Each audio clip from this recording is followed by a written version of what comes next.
Vasuki life style சேனலுக்கு வாங்க. சுரக்காய் கூட்டு செய்ய போகிறோம். சுரக்காய் கூட்டு செய்கிறதுக்கு இதில் எல்லா இன்க்ரீடியன்ஸும் எடுத்து வச்சுருக்கேன்.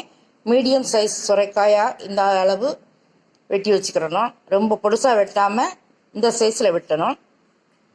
துவரம்பருப்பு 50 கிராம் எடுத்து வச்சுருக்கேன். மீடியம் சைஸ் பல்லாரி வெங்காயம் 1, 2 மிளகாய் எடுத்து வச்சுருக்கேன். 2 டேபிள் ஸ்பூன் தேங்காய் துருவல் எடுத்திருக்கேன். காயப்பொடி கொஞ்சம், தேவையான அளவு மிளகாய் பொடி, தேவையான அளவு மஞ்சள் பொடி.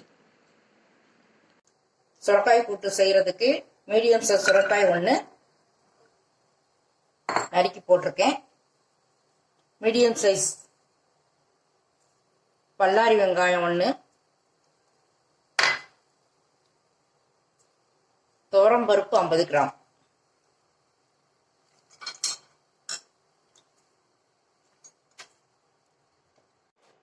பச்சை மிளகாய் 2,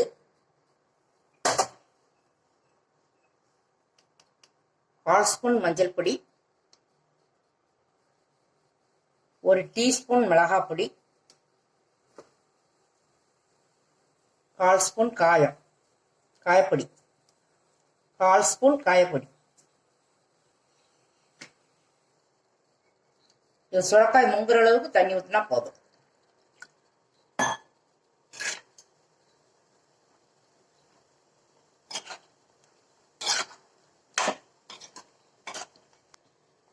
குக்கரை மூடி போட்டு மூடி 4 விசில் வரவும் ஆஃப் பண்ணிடணும்.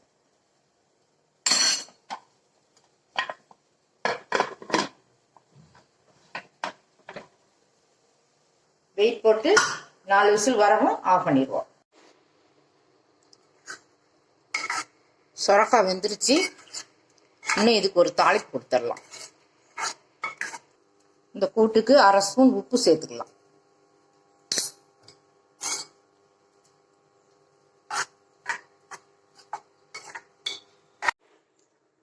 ஒரு டீஸ்பூன் கடலை எண்ணெய் ஊற்றிருக்கேன். கடுகு உளுந்தம் பருப்பு போட்டுக்கலாம்.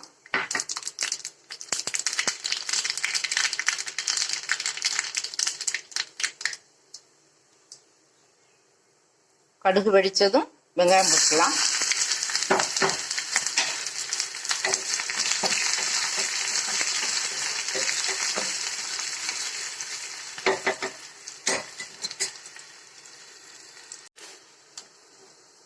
கருவேப்பிலை போட்டுக்கலாம்.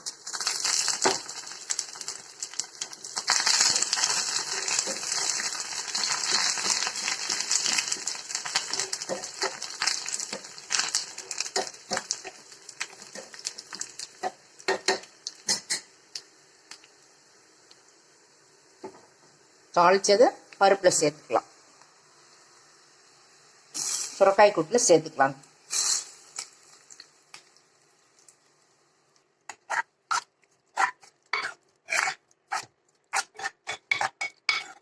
சுரக்காய் கூட்டு ரெடி.